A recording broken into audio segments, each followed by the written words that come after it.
Krishna Chaitanya Prabhu Nityananda Shri Advaita Gadadhara Srivasadi Gaura Bhaktivinoda Hare Krishna, Krishna Krishna, Hare Hare, Hare Rama, Rama Hare Hare. When I was asked to speak something about Sankirtan and book distribution here, well, my first response was that it's probably better if I listen to all of you because you're doing it. But especially as I heard at that time Janananda Prabhu was coming. I didn't know at that time also Prabhu was coming. I was thinking we could talk about something about doing book, what it was like in the 1970s. Same place, I mean we're over there a little bit, but more or less the same place. So we may talk about that, but we can also talk about the present and the future. This is an ongoing activity. There was once a devotee asked, there was some rumor going around in ISKCON that there was going to be a big war and then all the book distribution would finish. Prabhupada said, whoever said that is a rascal. No book distribution will always go on. So,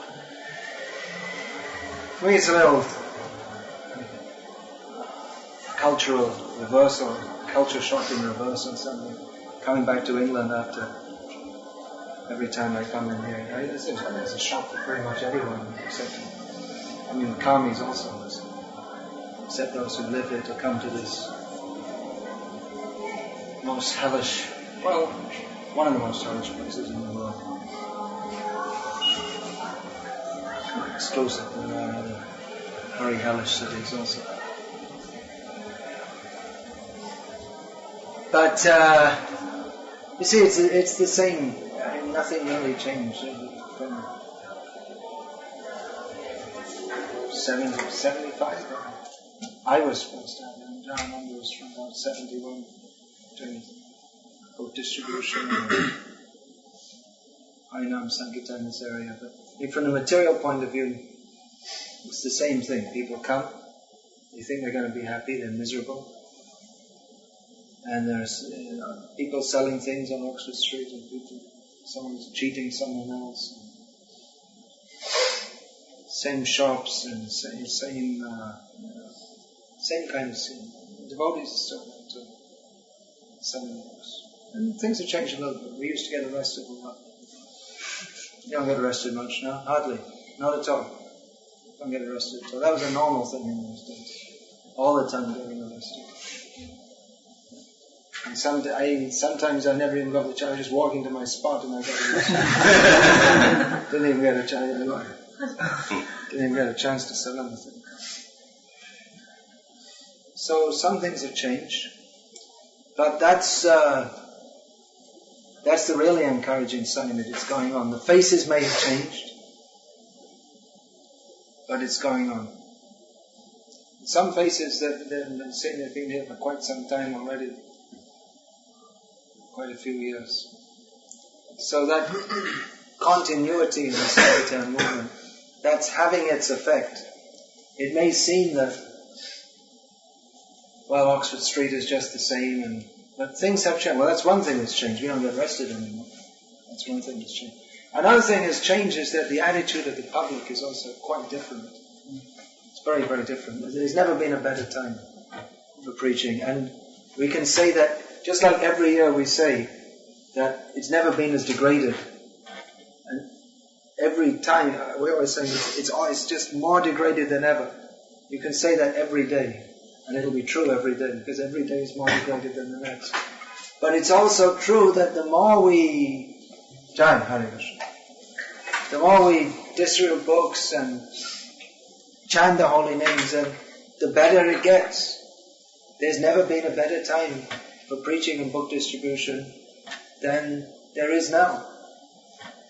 I can remember even now I wasn't doing book distribution that long in England. It's about 2 years, I guess. And quite a lot of that time I was in Ireland also. But I did quite a few months in London itself. But even in England, in all that time, I can still remember the 2 or 3 people out of the hundreds that we approached and gave books. I can still remember the 2 or 3 people who showed any interest in it. It was, somehow or other the books were going out, but it wasn't that people they expressed any interest in them. I don't know if they do now, but it seems that in general, all over the world, the whole field for preaching and doing our book district and doing our Harinam, people like it so much. Everywhere. It's become well accepted that this is...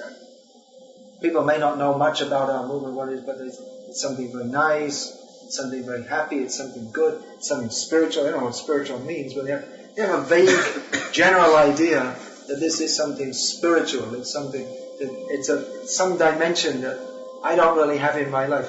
I don't know if people think that much and philosophize that much in their minds, but in the dullness of their consciousness, obviously some kind of thought is going on like that. If they stop to analyze it, they might find out. But those smiles of even Prabhupada said that even if they show some appreciation, if they just say the Hare Krishna movement is nice, that is for their eternal spiritual benefit. They have started their journey back to God, back to Krishna. And the effect of doing this, you may think, oh, it's just the same thing going on and on. But it's definitely having a tremendous cumulative effect all over the world. All over the world, it's a tremendous preaching field. It's really up to us just to wake up and take advantage of it. There's never been a better time for preaching. We have tremendous scope for spreading Krishna consciousness everywhere. So the Sankirtan motto is just keep on doing it. Don't be discouraged. Maya will definitely discourage us. Whenever Krishna consciousness, the preaching is going on nicely, Maya will come in many different forms. She is very clever in trying to... Prabhupada said Maya is always trying to take away our enthusiasm.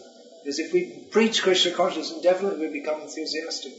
If we try to serve Krishna, and Krishna reciprocates the spiritual energy is one of anandam buddhi vardhanam, one of ever-increasing bliss. So definitely, if we chant Hare Krishna, if we try to bring Prabhupada's books out to the conditioned souls, then that feeling that we get when we see that wonderful feeling, someone has taken one of Prabhupada's books, it's such a wonderful experience every single time. It's so wonderful.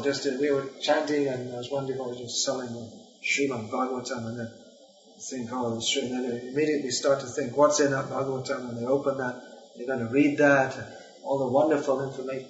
Life's desires are not meant for satisfying the senses. And they're going to read this thing. They may not personally read. Someone's going to read it.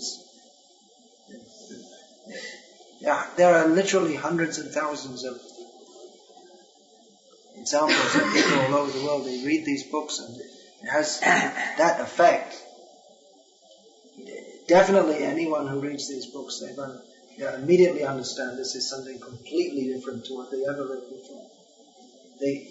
Everyone who sees us on the street, even the people who pretend to ignore us, and they're determined that they'll just walk past as if nothing happened. It definitely has an impression in their consciousness. It's not just like anyone else walking past, although they're determined to show that it is. But they won't forget. They'll remember. It may be lodged in the back of their mind, but they'll remember. Just like even myself, the first thing I think I ever heard about Krishna consciousness, I was just in a room when the TV was on. I wasn't watching it. I was reading a book. So I can't remember what the book was about. And there was something came on the TV about Hare Krishnas have got some center in Lexmore Heath in Hertfordshire. And there was some interview with them. And I kind of looked up and had a little look at it, and that was it. When I'm reading the book. But it lodged. I didn't know, but it went in there somewhere. And then later on, I got a Krishna book. I was in Ireland at the time. And then I thought, yeah, okay, I should find out what this is all about. And then I remembered, I saw something on TV and it said Letchmore Heath in Hertfordshire. So then I looked on a map, and anyway, I went there. And so I had there are so many instances. People, they say, well, I first saw the devotees, I didn't think much about reading, I was annoyed by it or whatever. I got a book, and I saw a book.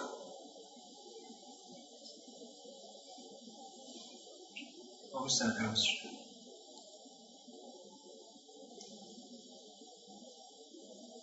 Just recently I was reading. Actually, this is from old Gauriya Math history, because I've been researching the Buddhist and sorts of this life. So this is back in the 1920s.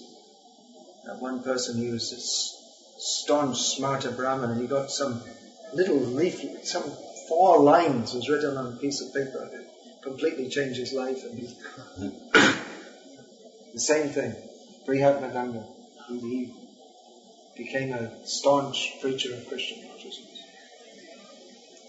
So definitely it's having its effect, and that is the sense gratification of the devotee actually.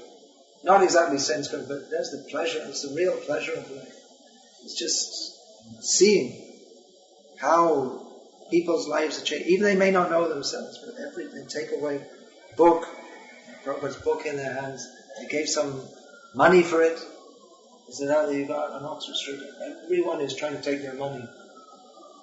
All the advertisements, they're trying to show that we're doing something for your benefit, but actually, everyone, all the advertisements, the single purpose of them is to take the money out of your pocket and put it in theirs. Whatever it is good for you, it's healthy, or whatever it is. So that money, there's such competition, but our devotees, by their purity and their conviction, are able to sell the people something. It's not at all about sense gratification. Life's desires are not meant for satisfying the senses. Right there in the book. And practically people, when they see that book, that they don't know exactly philosophically, but they know this is not something for my sense gratification. This isn't something that's going to improve my sense gratification. They know. Still they're taking it, because the devotee is convinced that there is something valuable for you here. And they feel that, and they take that book. And how valuable it is for them. They cannot understand. We can't understand. We don't know what's going on actually. We can't show books.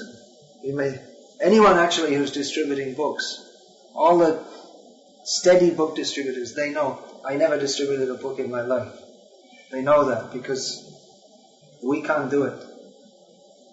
But simply, it may sound like hackneyed words, but actually it's absolutely a fact that the only thing we can do is to make ourselves an instrument in the hands of Prabhupada, Acharyas, and Krishna, and just let the current flow through. And it works like that. There's one devotee in Moscow, he's been a book distributor for many years. Maybe he's been going out for I think since it opened up. And he's not top, but he's always in 8, 9 like that, all the time. So he's very quiet devotee. Every day before he goes out, he sings this bhajan. Many other devotees have taken this up. Prabhupada's prayer when he was at Boston Pier, that how can these people take to Krishna consciousness? They're all covered by the lower modes of material nature. It's not possible, but by your grace you can make the impossible possible. So you brought me here for some purpose. So you made me, I'm just like a puppet in your hands. So now you make me dance. That was Prabhupada's prayer. You have some purpose in bringing me here. I don't know what it is. Somehow these people, by hearing your message, Shinvatang Swakata Krishna, Punya Shravana Kirtana, Prabhupada quoted those verses in his poem, that I cannot do anything. But if they simply hear the message of Srimad Bhagavatam, then they will be purified. That was Prabhupada's firm faith. If they just simply hear this message, Even though they have no knowledge of Krishna, they're completely covered by the lower modes of material nature. But that series of verses in the Bhagavatam states that if you simply hear, then the effects of the lower modes of nature will be diminished, and you will be fixed in goodness, you will be fixed in Krishna consciousness. So Prabhupada had firm faith in that, and he simply wanted to become an instrument of his Guru, Bhaktisiddhanta Saraswati Thakur, and of Krishna. And that was his faith, and he simply prayed to Krishna, make me a puppet and let me dance. You dance, you pull the strings and I will dance. So this devotee Ambarish, he sings that song every day before he goes out. And that is what is his formula? That he tries to imbibe that mood of being a servant of Prabhupada, who's in that mood of just make me an instrument, so that let them be exposed to your message, Krishna, which is so powerful. Prabhupada had the faith that these people in America and in the Western countries and all over the world, they're completely covered by the lower modes of nature. But if they simply take this message of Bhagavatam, their lives will be changed. That was Prabhupada's full faith. Because he had that full faith, he was able to go into the most unlikely situation and change people's lives. So we can do that, not exactly we can do that, but by becoming an instrument in Prabhupada's hands and let Prabhupada preach to them through the Srimad Bhagavatam. And it changes people's lives. And this is the pleasure of a devotee, to see others take these books, take to Krishna consciousness, take prasadam, hear the holy names. So, with this inspiration, we can go on. We should go on. Throughout our lives, in whatever capacity. It may not be that everyone's going to be in exactly the same physical situation throughout their lives. Like I said, maybe the personnel have changed from the very place days, but the basic service is going on. Of course, it's good if some remain steady, but in this particular position. But it's not that everyone's going to stay here throughout the life of this body. But as long as we're here, we should take advantage of this opportunity, because it is such an amazing opportunity, such an important spot. It's very visible, actually. I've been traveling in Europe now for the last few weeks, and it's very visible when you come from you see other big cities in Europe. That actually, London, it's a very important city. There's a lot of energy here. Of course, it's all Maya energy, but you can feel it's not just the capital of England. It's actually a very, very influential city throughout the whole world. So, distributing books and preaching here, it's actually affecting the whole, as you know, it's affecting the whole world. And this London is one of the major citadels of Maya's propaganda force. Much of all the nonsense ideas come out of, especially England and America. America and these two places. England disproportionately to it. America's the most powerful economically, militarily, and all this. England is just a kid brother or something. But England is also disproportional to its size and economic strength and all this. A lot of the garbage ideas come out of England and get circulated throughout the world. It's one of the bastions of intellectual nonsense, which we're fighting against. Actually, we're against everything the materialistic society stands for. And Prabhupada's books are the punching in the face against all the wrong ideas which are spoiling the world. We were just at that Camden Town Centre this morning, so they had these flyers there for Amnesty International. And they're saying people are being tortured in so many countries in the world.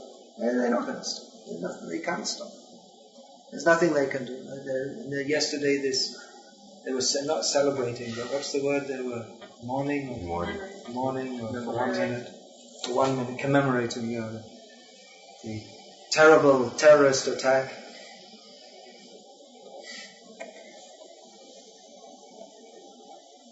So people feel there's something wrong with the world. They don't know how wrong it is. Everything's wrong from the bottom up. They think that if we could just convince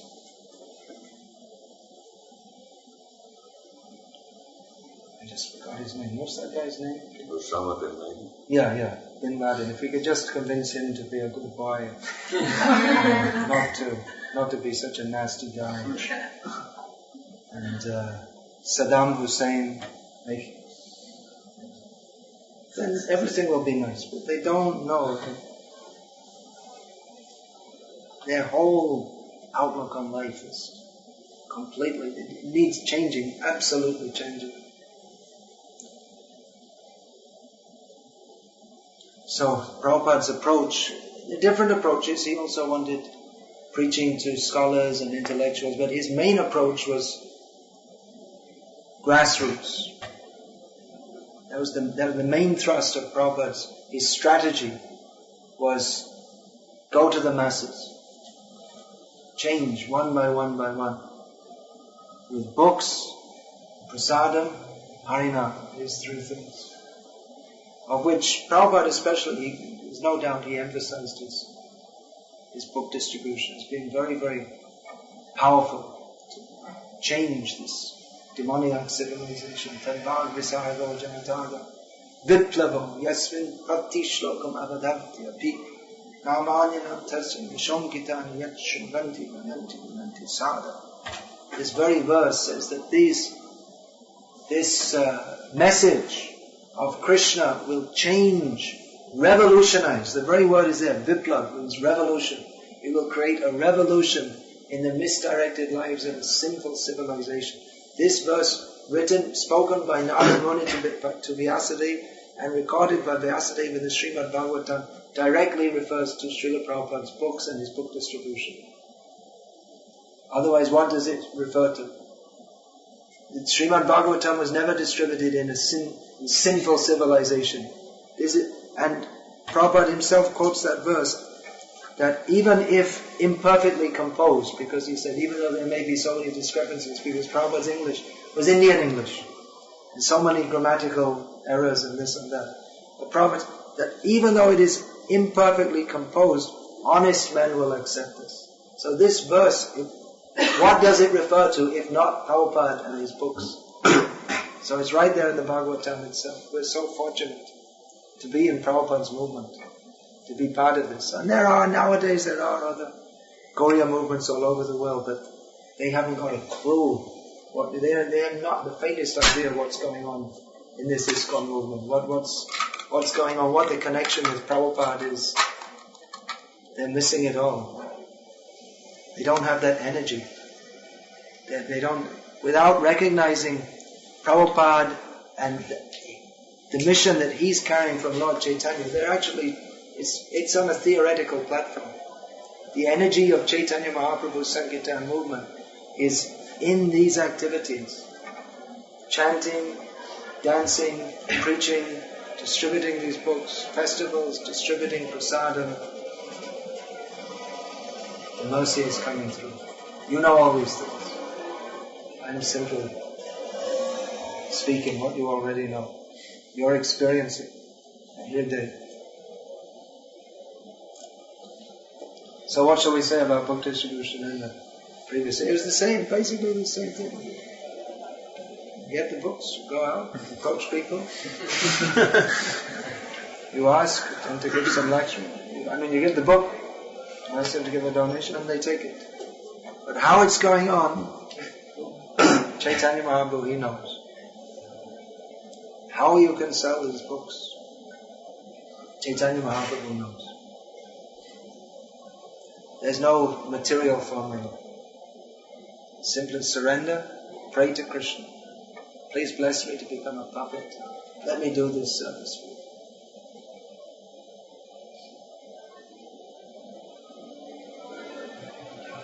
you. Dinosaurs are living still.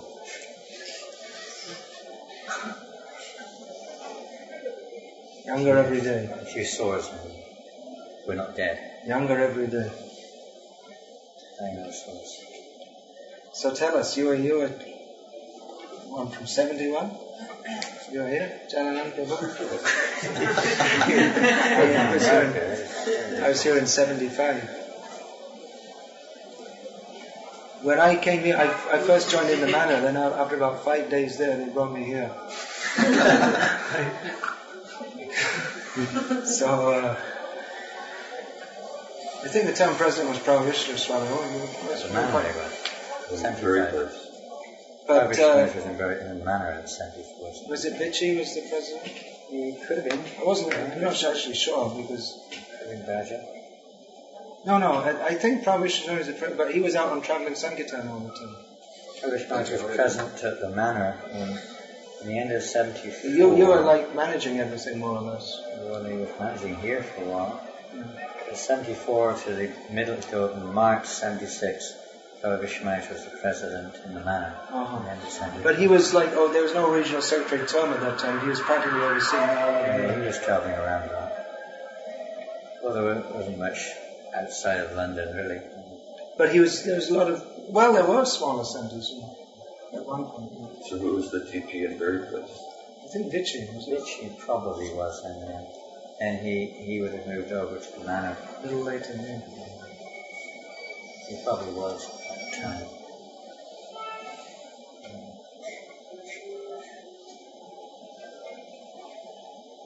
You would know. Prabhu Swami was a very good temple president. But Bhajahari was president. No, here. Here, Interesting. Bhajahari may have become president after Prabhu Vishnu because then Hansadutta moved Prabhu Vishnu Maharaj and Bhajahari came in. But he was president up to March 76. Who was? No, November 75. Up to November 75, that's right. Then he was removed. About a year he was president. Prabhu Vishnu. He was a good temple president.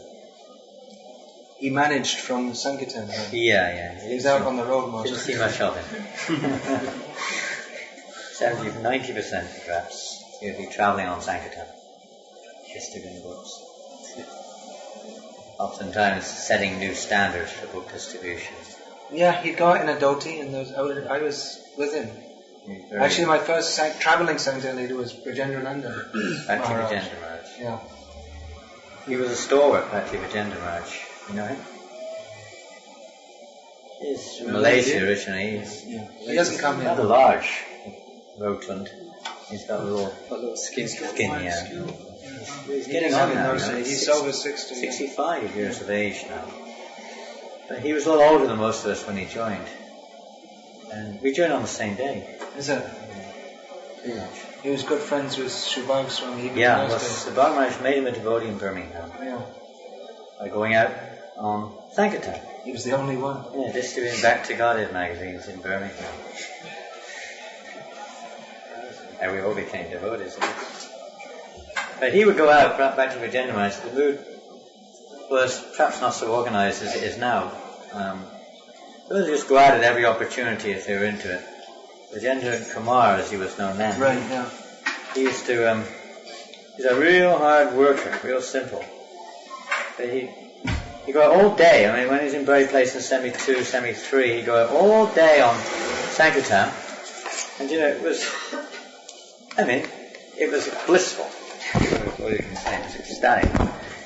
The results weren't so great in some cases. I remember the first day we went out on magazine distribution in 71, and we didn't have any idea of how to distribute books. Our idea was we'd stand there on the street. We wouldn't approach people. Just stand there holding up the magazine. No, we didn't know. At least that's what we were showed what to do. And if you sold 1 or 2 or 3 magazines in a day, it was like a big achievement. 10 pence each. Well, the first time I went out on BTGs, I distributed 3 BTGs and collected 30 pence.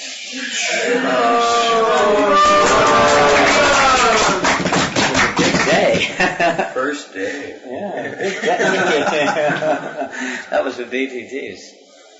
And, it was just the way it was. things were very slow in moving in those days. Hari Nam was the main thing, of course. In 72, and then books came. And they had books, and then they ran out. They had a few books before that. But they ran out. We only had BTGs. And about, I don't know, February 72 or something, stock of Krishna books came in. And I remember the first time I went out, hardbound book. My God, we didn't know what to do with it. It was scary. Earl's Court. I remember we went to Earl's Court, door to door in Earl's Court. We were scared to go on the street. It was a big, huge book. They were bigger than those big ones.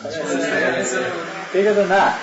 Yeah, I think that's the second edition, isn't it? The other ones were bigger. Even fatter. They were fatter. Like they were like, you have 4 of those in your bag. You didn't need more than 4 anyway.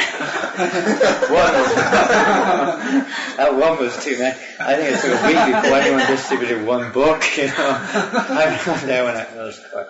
Some guy came out the door and he bought a book and I almost fainted. It was incredible. We went down to Brighton, I think, on the second day. We drove 4 or 5 of us down to Brighton. Between the 4 of us, we didn't distribute 1 single book. We didn't mind, we were just trying. We knew this is what Prabhupada wanted. We just didn't know what we were doing, but the spirit was there. But then gradually, Prabhupada Vishnuraj, the book distribution is in America. I mean, Mahajuti Prabhu was in America. He knows a lot more about the roots of book distribution. We were kind of a little bit late over here. Prabhupada Vishnuraj was pretty much a revolutionary of book distribution here, in many ways. I think a little bit before Maharaj and Kalyapani Prabhu came to the temple in this lifetime. Prabhupada Vishnuraj was spearheading, even though, actually at that time, it's funny, he wasn't involved in management until about 73. And in 72, he spearheaded the first traveling Sankirtan party in Europe. I don't know, do you want me to say something? Yeah, go on. I can't say much. I'm not much of a Sankirtan devotee. But I can repeat what Prabhupada Vishnuraj did, at least to get the ball rolling here in England. And there had been previous devotees. I know just before I joined there was a few devotees like Jai Hari. You may not know Jai Hari. He's the one who comes sometimes. He may have occasionally small, dark hair, curly hair. Muslim, Pakistani, yeah. He was actually, before I came, they had some books here, as I say, and some or another. He was able to distribute books. I never found out how. But I know that I heard from devotees he used to actually be quite dynamic. But I never saw him after that doing book distribution. But Prabhupada Vishnuraj was the one who organised it first, and he started off with a real ragamuffin party. I can't honestly remember, but he had a really, really ragamuffin party of renegades, more or less. He started a travelling Sankirtan party, travelling around England. But gradually he got the party organised, and after a while he picked up a few gems. And the first one he got was Mahavishnu Swami. He was a real, we all know Mahavishnu Maharaj. Mahavishnu Maharaj is a saint. Where did he pick him up? Well, he was already a devotee, but he picked him up from, I think he was in Manchester or something. He kind of picked him up and got him on the party. He may have been in London, I can't remember, but he picked him up from somewhere and plugged him onto the travelling Sankirtan party. Mm-hmm. And who was the next one? The next one was Tribhangananda. Wow. Tribhangananda was funny. He was a very interesting person. I won't say much of it, but he was very funny. He was like the comedian on the party. And then he dragged me out on that party. I was very happy, actually. We had basically simple program in those days. It wasn't very sophisticated in the society then. We used to have Harinam Sankirtan, and then Prabhupada Vishnuraj started this book program. Everybody was out on Harinam otherwise, except for me and 1 or 2 others. And we would have to go make incense. So we were making incense. He kind of pulled me out of that service and took me on that party. And it was extraordinarily dynamic. It became an incredibly dynamic party. Tribhangananda kind of dropped off it shortly after I joined. And Vijayendra Kumar joined the party. So there were 5 of us. I think 5. Yeah. Oh, another devotee, David Dharma. You probably don't know him. In Australia now. And then we bought another devote named... Yeah, he was a temple commander when I joined in Bury Place. He was really fired up. There was also deer shanty. There were so many devotees there in those days. They're all still around. Yeah, deer shanty. Not all, quite a lot of them around. Yeah, those ones are all around. That whole party is still around. It was quite a party. And Brother Ishmael was really, I mean, don't forget, those were days of pretty much, I mean, there wasn't much sophistication, at least not in England, you know. We were a bunch of ragamuffins, basically. And also another thing is that a lot of people had never seen us or heard of us, and it was just, I mean, this was long before the days of punk rockers and all this kind. That's when the standard British person there was no, they didn't wear jeans or anything. Oh, yeah. It was what was it, the British stiff upper lip and pinstripe suits. It was conservative England, and then all these people well, the hippies had come in. The hippies had just come in, but they were not at all accepted. No. And we were part of we were part of the hippie. We all came from the hippie culture. We had a lot of background. I mean, I'll just give you an idea. You probably heard this before, but you know what it was like going on Oxford Street. You don't know how lucky, I mean, in one sense it is now, you know. Like we go on Oxford Street today, they would have had us in the neck before we got round the corner. It happened several times. Oh, every day. Walk out the door and before you can even put your cartels on the finger. They would chase us around. They would chase us around. Piccadilly Circus running this. We had a whole tactic how to get day after day get arrested. And the same thing on book distribution. You know, they'd know us by name. One of my first services was going to court every day. To bail us out. Oh, you have to pay £5 fine. That would save the time of a good book distribution. Yeah. And I was every day, is your name so-and-so? Yes, and a different name. Well, we were rich when you joined. In those days, we never paid the fines at all. Never. In 72, never paid the fines. What did you do? Just go to prison? Yeah, they were just, no, well, the judge would come in the next day. They'd arrest us the next day. We'd be in again the next day on the dock. The same judge would eventually just got flabbergasted. He just didn't know what to do. He didn't know what to make of it. You know? Every day we're coming in. The sergeant, I think he was in the other side of Oxford Street there. He loved it. He was having a ball of the time arresting us. We'd get in there and say, "Come on, you boys, come on, sing! Come on, hurry up! I'm waiting for you to sing." He used to love it when he was singing in the prisons. It was a kind of a pastime which they had, really. They knew we had no money. There was this witch who used to follow us all over. Every time this witch used to follow me around. But a hell of a person, right back to the temple, a real witch. All kinds of weird people around in those days. But, I mean, it's kind of pretty passive. You talk about what do you call these people outside? The ghoul, what do you call them? The ghouls? Ghouls, I use the word, yeah. Yeah, I mean, it was pretty wild down. We were up there in Bury Place, you know, and that's off the beaten track. We had people coming. I mean, sometimes you'd be sitting in the temple there, and I mean, one time a whole milk churn came crashing through the window right into the temple room, right in the middle of class. It was wild. You get this on Sankirtan, you know? Huh? Was there any I don't think so. I don't know. I hope not. I think it was an empty one, but it smashed the window to pieces. Lucky no one got hurt. After that, they put a shadowproof. Yeah. We were all sorts. I mean, it was a weird time.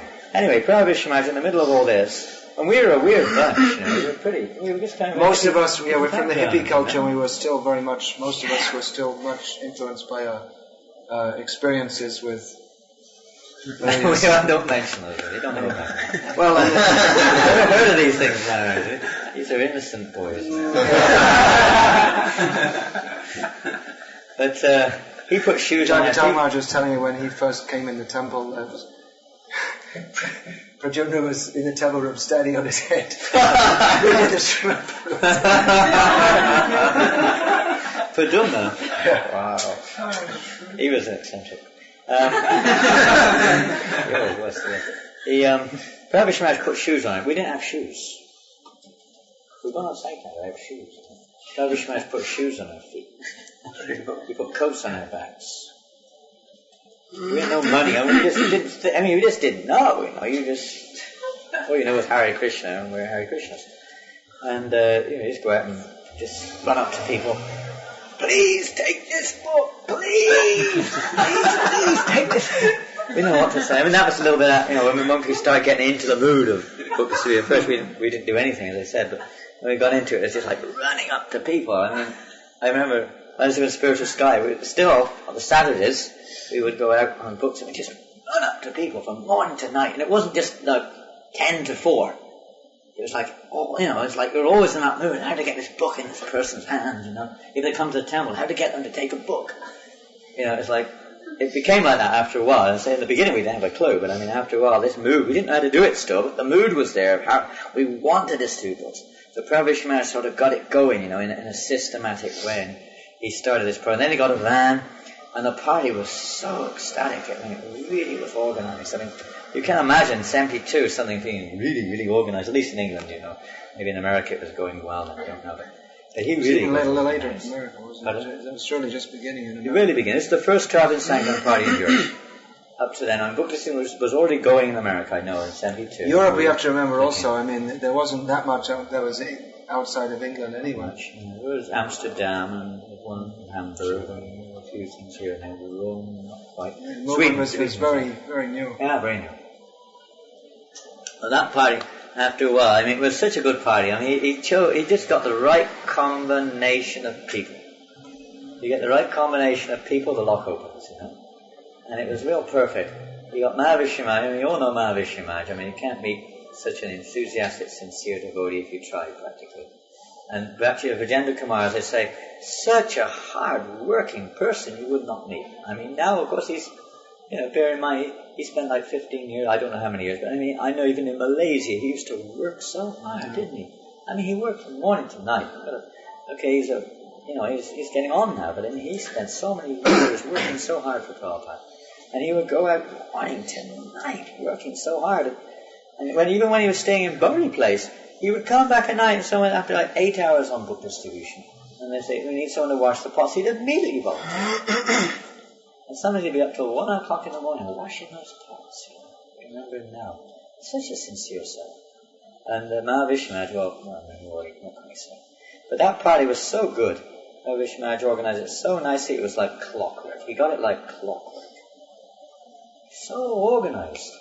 And he was a real leader. And when we come back to the temple, the whole temple will be, they're coming back. The whole temple will be like uplifted, The Sankirtan party is coming back and they'll be so inspired to see the devotees come up because we'd be wearing like all the same clothes and everything was very nicely organized.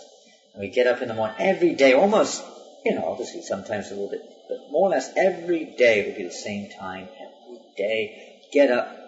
And, we take our bath. We have a whole program. We take our baths in various places. But we take our bath, and after that, be a regular program, not missing anything. Traveling Sankirtan, Mangalarti, japa, solid japa. But we now have Guru Puja. Book Srimad Bhagavatam class. Very light breakfast. I was telling Kalipani Prabhu the other day our schedule. Very light breakfast. We would take like just milk and perhaps a little fruit. And then 4 of us, we had 5 or 6, it was sometimes 5 and sometimes 6 on the party, but at least 4 would go out at 9 o'clock sharp, more or less, 9 to 9:15 on book distribution. We just spend the whole morning up to 12:30 distributing books. 12:30, we'd be joined by the other 1 or 2. Then we do Harinam at lunchtime. We found, I don't know, it's changed, as times have changed, but we found, at least in the suburban areas or in the provincial towns, at lunchtime people were running around like this. We found it hard to stop them. That was our experience. So we just did Harinam during an hour, 12:30 to 1:30 or some 2 o'clock, like that. And then whilst the 4 of us were on book distribution, the other 1 or 2 had been back in the van preparing lunch. It was quite a large van, and they were preparing lunch. And then we'd come back and we'd have a first class lunch. And this on Travis Sanctuary, rice, dal, sabji, chapat, 2 sabjis, chapatis. And also, it was a really good lunch, and we were really happy when we get back. And then after that, we'd take a little rest. And then we'd have a class, and we'll take in turns to give class. Bhagavad Gita, about 4 o'clock in the afternoon, we'd have a class. 5 o'clock, we'd drive off, usually to a university or college. If there wasn't, we'd go house to house.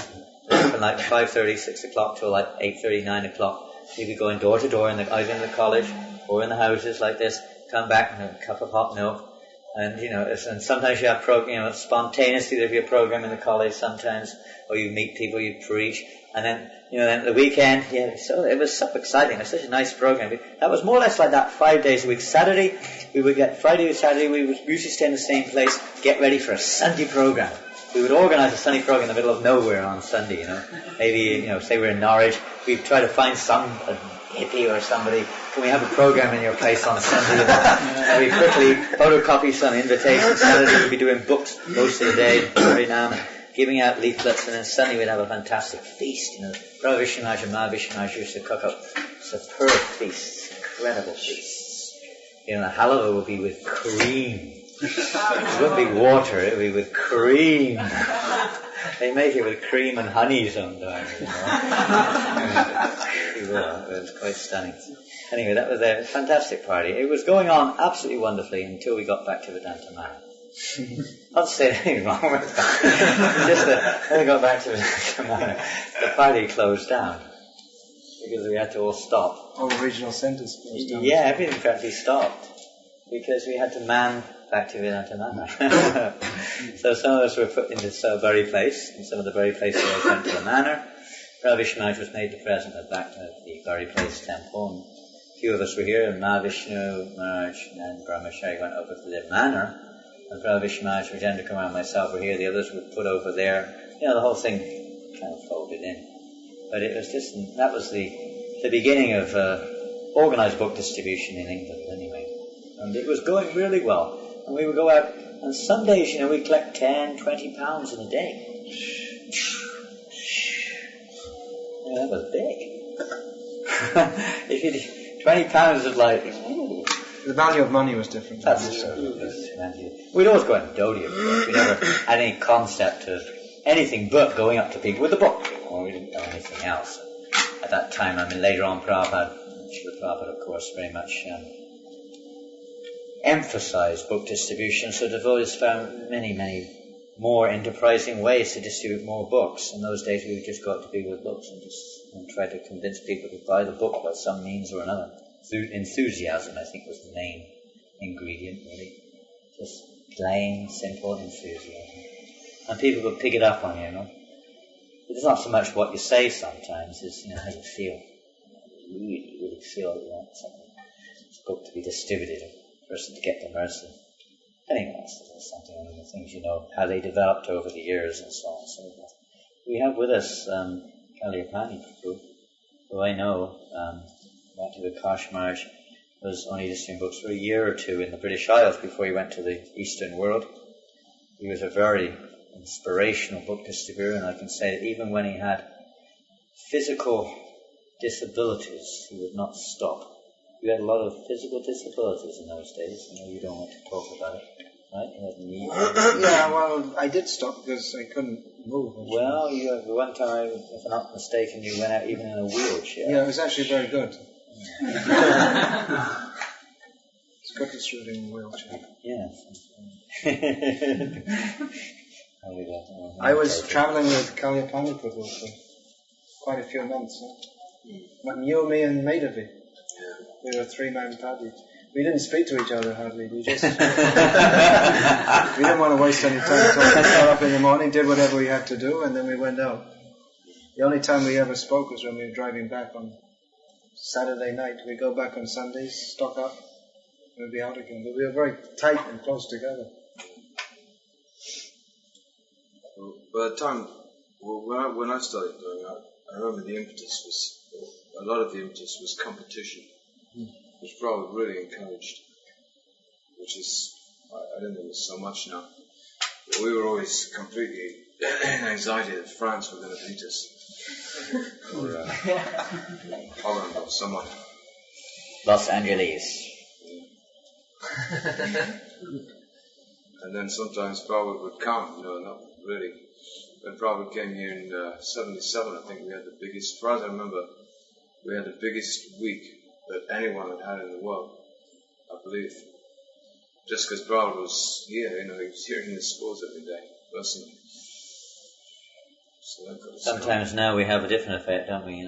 Some senior person comes, I don't know, perhaps not here, you're well organized here, but in some places things kind of like book distribution doesn't always increase during their presence.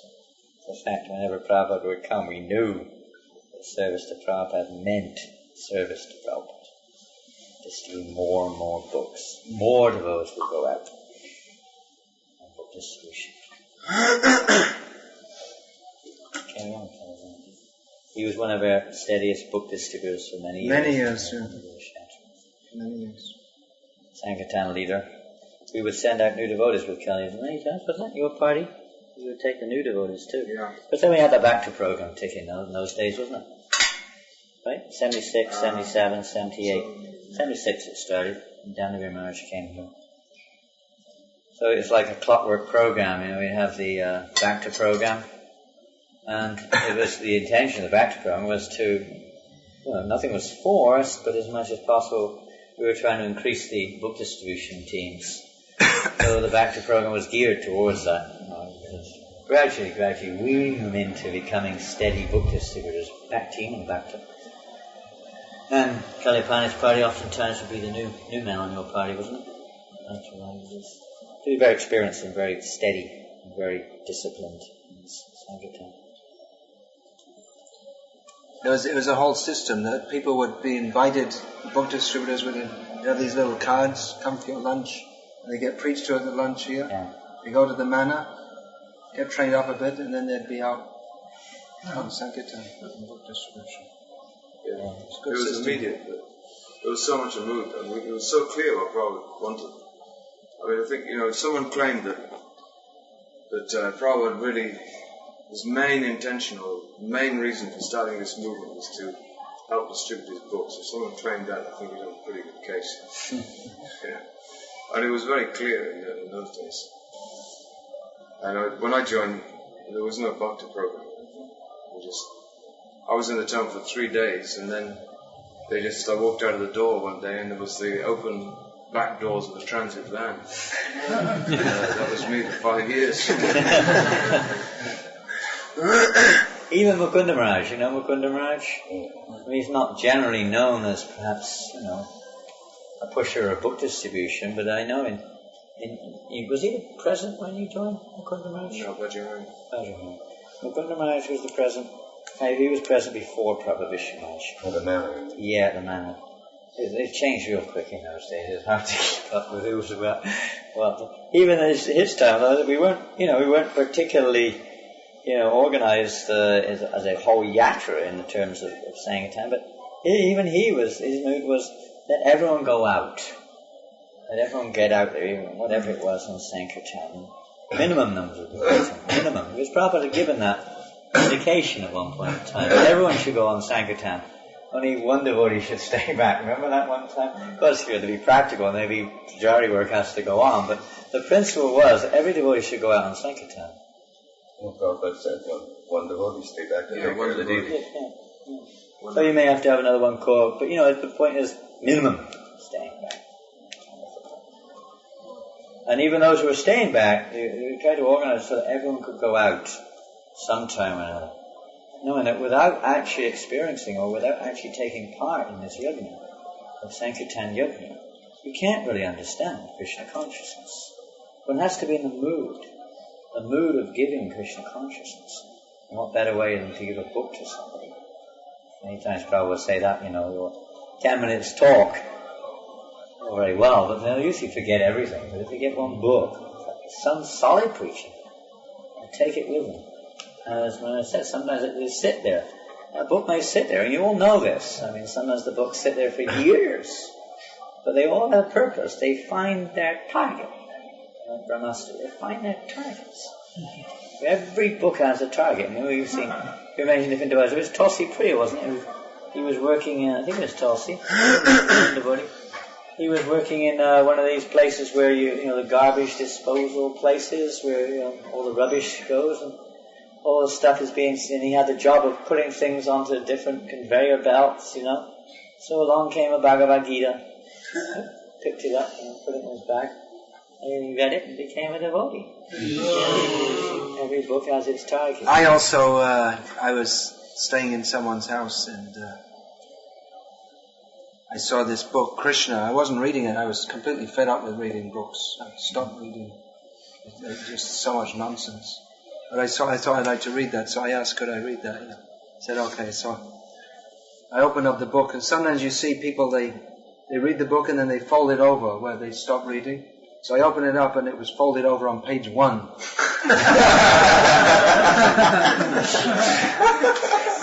But I read it all the way through.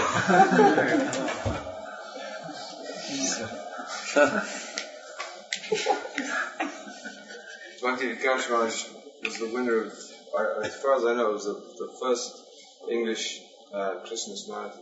That was in the Tubes, wasn't it? 75, yeah. No, I think the Tubes was in 76, wasn't it? No, it's before No, earlier than 75. that. Well, I had to drop out of the Tubes marathon because that's where I first had my.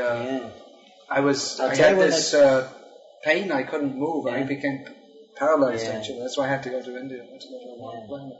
Because they had. You were first. You were top. Was it? Sure. You were definitely top of one marathon there. We had so many. We were taking these back to Godheads. And in the Tubes, and hello everybody, and make an announcement, and then distribute, and then you walk off, you see everyone's, and that was a very heavy that edition was extremely heavy against abortion. It was extremely heavy. We were distributing, and it was actually the biggest. It was almost like a book. It was the biggest one you ever made. We had these special book bags. You had 200 back to Godheads. It was huge. Backbreakers. Yeah, well, that was the problem, and it took us more time to go back and get them than to distribute them. Yeah. Distributing was very quick. And that's one time I was going up the tube in Holborn, I was running up the escalator, and all of a sudden, that was it, I was finished. But we had a Rasa Seeker was supplying the distributors. You would see him sometimes down the end of a long corridor, loping off with a very big, slow devotee, with 2 boxes on his shoulders like this. Going down like a bulla, like a buffalo, like a buffalo. And then we had Mohan parked up in a van with blacked out windows somewhere in Oxford Circus. It was, he was collecting all the money, so he'd come up to you, open the back doors, and they'd dump all the money, and he had these Brahmastra date balls. Very good juggery and dates and goodness knows what, peanuts.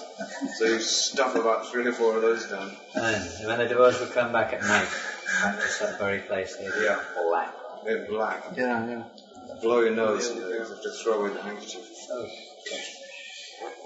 Yeah, Mornington late night, right? Yeah. So Bhakti Vikasa Maharaj was top. I was second. And my brother was third, Satyavat. And we got the top 3 prizes where you go to India and you get second initiation from Prabhupada. That was 75. 75 Just trying to make it envious. No, that must have been 76. That must have been 75 because I got down in 76. 75 Christmas marathon.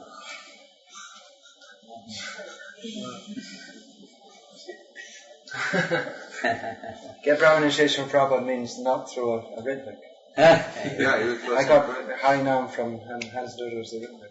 The pictures in volume 1, the pictures there at the ceremony. Brahman initiation from Prabhupada. Volume 1, translated by It was the only time I was actually spoke to Prabhupada. Brahman initiation. So please go on. Yeah, please go on. We're all useless fossils here. But what's the time? Go on. Just quarter to 7. Go on. And sometimes it may seem very difficult because Maya's like that. But anyway, go on. And as you'll find some devotees they've been doing this, and after some time they relax in their Krishna consciousness and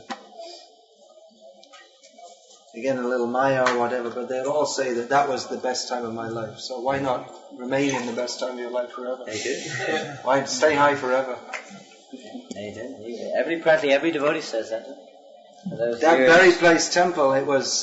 You must have heard so much. It was so crowded, and it's so funny. The tiny one shower for uncountable brahmacharis.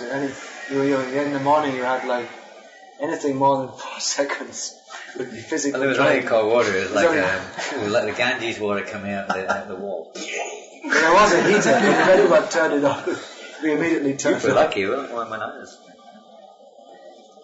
So, and there were devotees sleeping in the shower room. In the shower.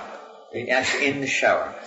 One shower. In the shower. In the shower. I didn't see that. Oh no, yeah, this earlier, before we got the manor. And then the stairs,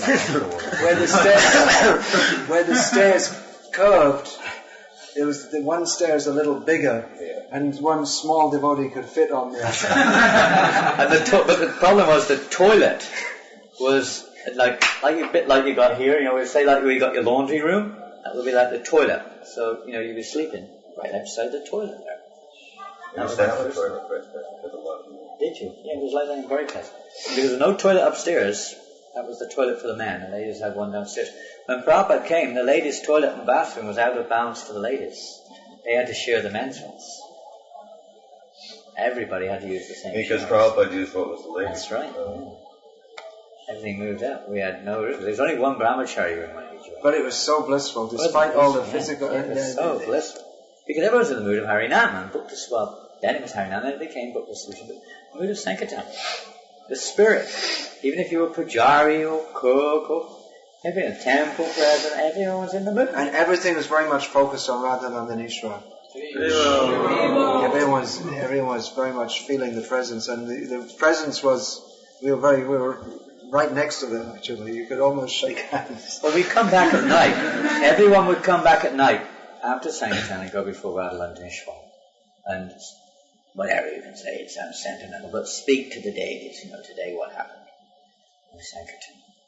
So Srila Prabhupada always emphasized that to us. He said, you do what we're doing, do it. In London it was for Radharani, do it for Krishna.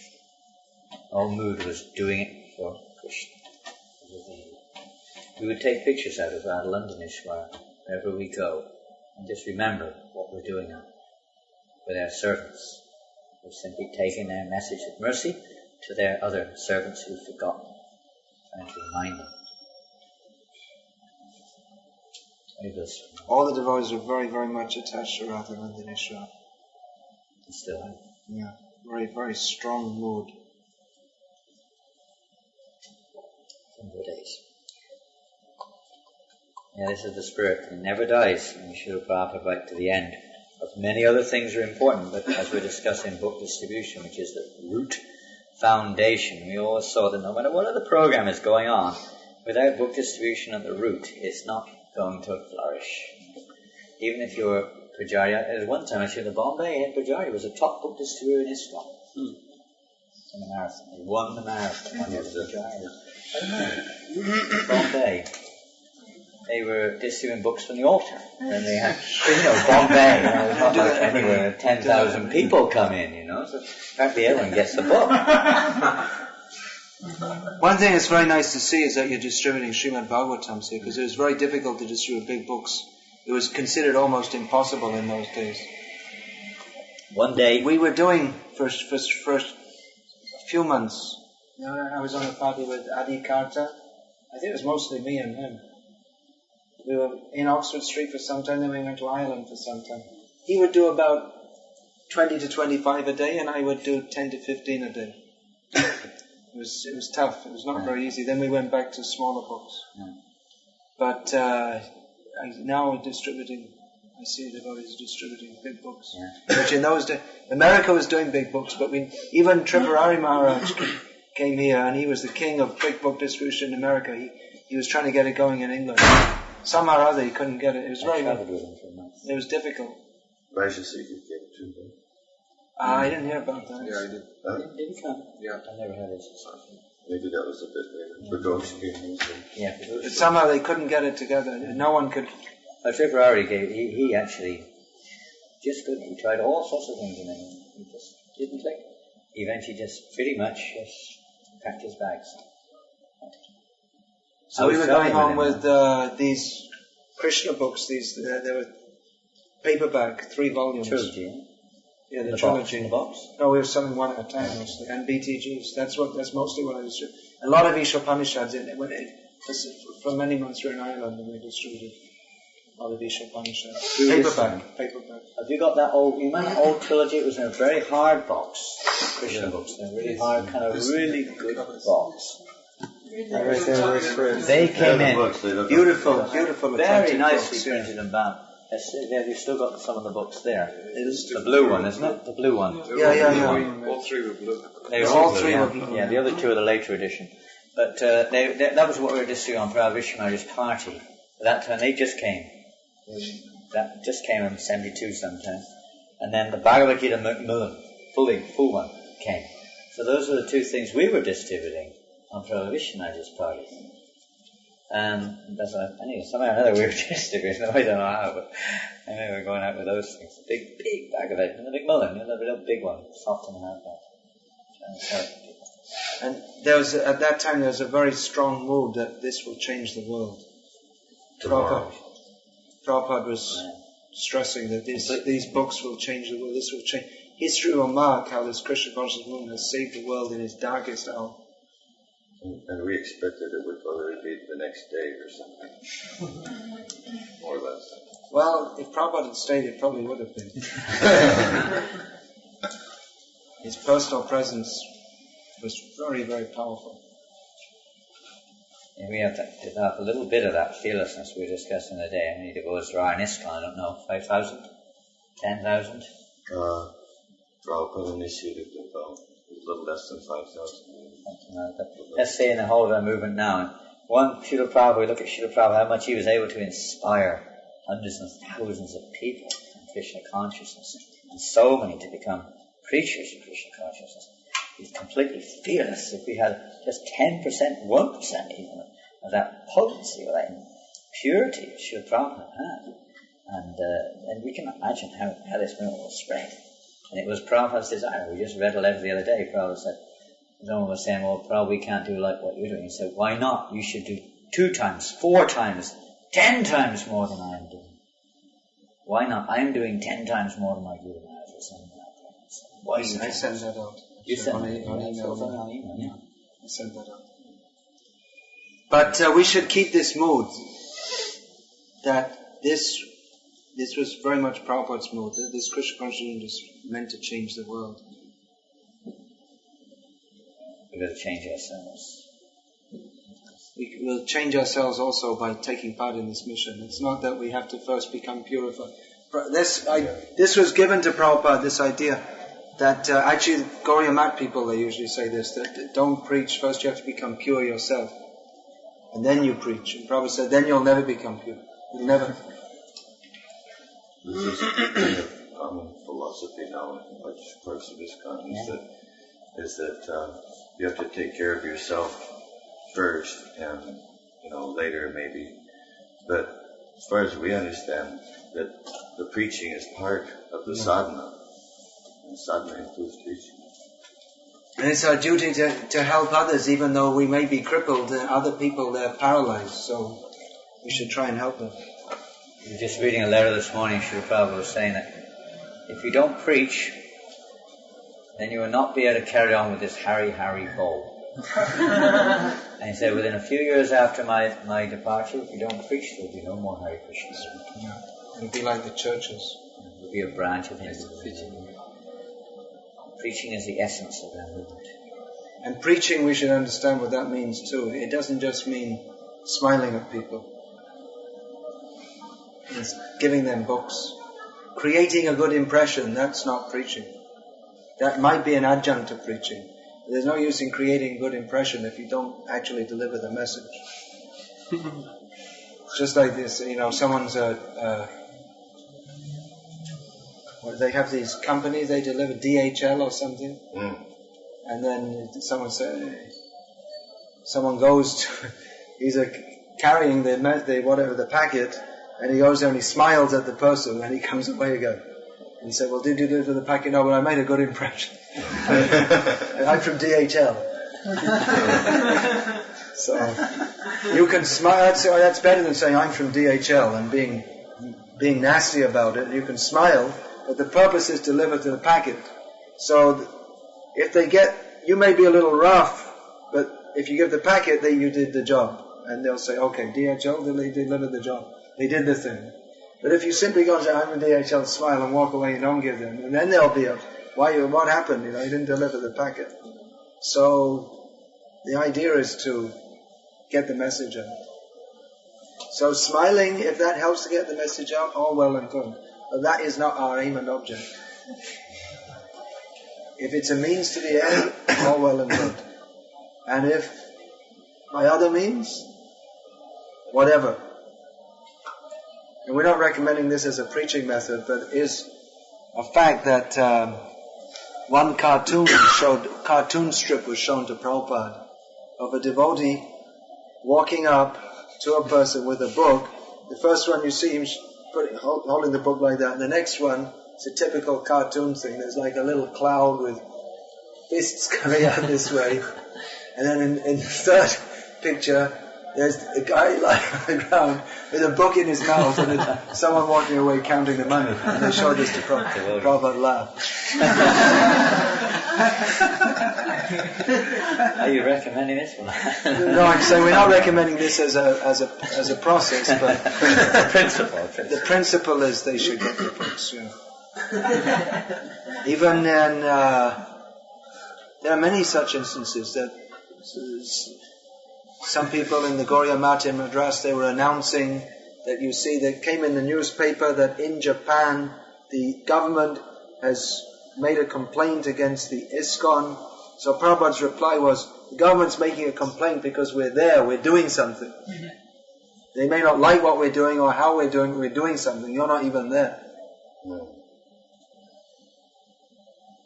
There are so many instances. So the aim is to preach and get the books out, and smiling, if you can do it by smiling, it's better than doing it by not smiling, but it's not our aim and object. The aim and object is to fight against Maya, to get the books out by any means. Yes. We have to be a little tactful also. We have to remember that. We should have to remember we have to be here year after year after year also. So some consideration should be there.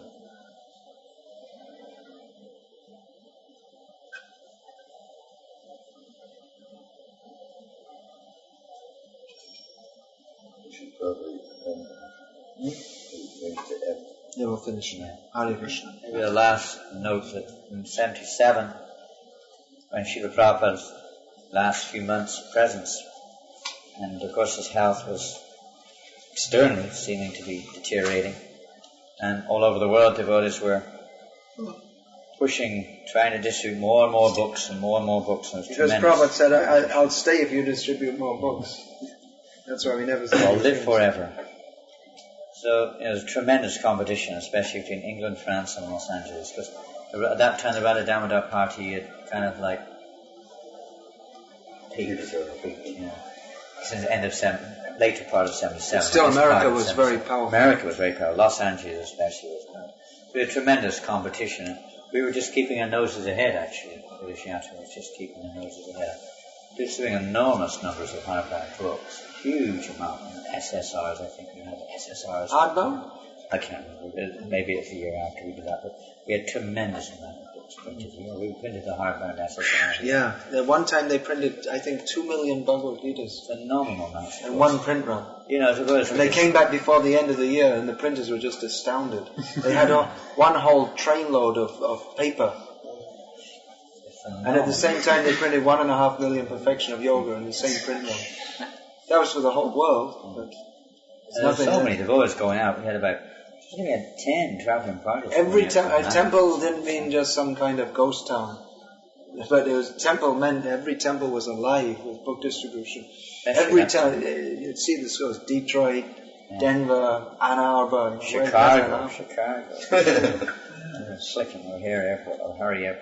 Anyway, Prabhupada didn't write us this letter. This was in October 77.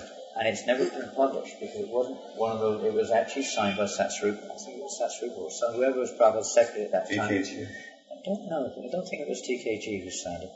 It was dictated, or it was written by, and Prabhupada, it was approved or whatever you call it in those days. He wasn't writing letters directly. He never made it in any of the letters books. Oh, that'll come in the next edition. No, I don't know. It's a book letter. I've never seen that letter. Years and years. Because they're going to bring out those kind of letters. Hopefully. But in that letter, dictated. It was secretary letters.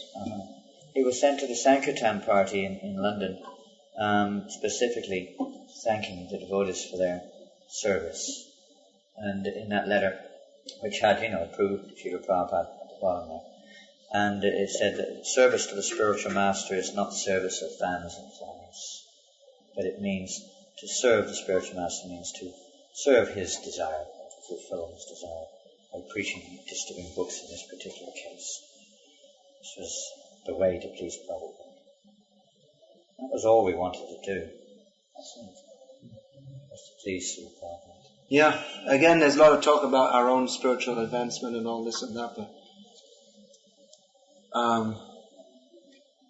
it was very much focused at that time that Yasya Prasadad Bhagavat Prasado Yasya Prasada Nagati Katopi. It was very much please Srila Prabhupada, and that's it, and that's your spiritual advancement. And of course, you didn't neglect also sadhana and all those things. It's still a fact. Prabhupada's mercy is extremely powerful. I was just thinking, there's this Vrindavan Mahimamrita, and this supposed to finish.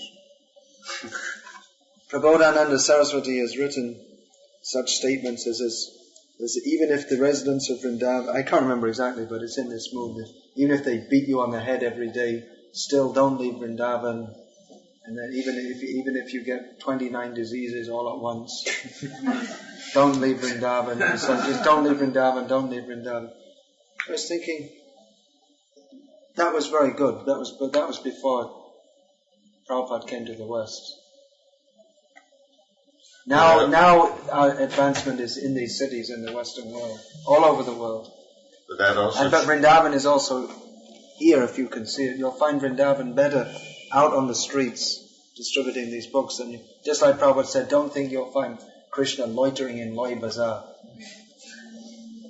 And that quote also indicates the tide that Prabhupada had to go against. The cultural, traditional tide to go against to get out of India and to go and do what he did. Yeah, people were blaming him even after he started. He brought Western devotee. When I was first in India, mostly people used to say, why are you wearing this dress? You're not a Hindu. You're not allowed to wear this dress. You can't become a Hindu. Only in another life you can become a Hindu. So they had no understanding, no idea, no support, nothing. He was the only one who actually understood his guru. Nowadays we hear so many people saying that, they're a very close disciple of Prabhupada, Bhakti, Saraswati, but actually none of them understood as Prabhupada did. They didn't have that. Unless you have that preaching and missionary mood, you don't actually understand. If we're thinking how to make my own spiritual, the Prabhupada said we don't want to make Babaji class. Babaji class means they're just thinking of their own spiritual advancement, and mostly they're not actually. They don't know. That's last year or year before in Vrindavan that Prabhupada disappeared. Sorry, I just want to make that point, but I forgot to put on. But we'll find that with the contemporary Gaudiya Math spread all over the world, they don't have it's just some kind of nebulous ideas of wandering in the groves of Vrindavan, but like I say, it's nebulous because they're disconnected from that. They're not actually connected with Krishna by service to his mission, which is Prabhupada explained that Krishna has come in this age in the form of Chaitanya Mahaprabhu and he wants this moving spread. So they're not connected to that, and that's why they'll talk about Radha in who is that telling one devotee told me in Germany. It's just a big joke that the Gopi Bhav pub club, Narayan Maharaj's disciples, they're mostly found in the pub. So that's what it comes to, because you're artificially trying to go up there, and you don't even have your legs on the ground, and it's all talk of all this, and practically you can't control your senses. You're not actually getting the spiritual pleasure which you may sometimes talk about. So it just becomes a big sahajya thing. And they have no understanding or appreciation. They cannot relate. They don't know what's going on in this movement at all. How we're talking about Bhakti. They say karma kanda, karma yoga. They have no idea. Nothing. They're disconnected from the actual Sankirtan movement. I think if we don't, that we should really go. Yeah, okay. Sorry. Jai Hare. So in this Bhakti Vikasa Maharaj ki, Ananda Prabhu ki, Pani Prabhu ki.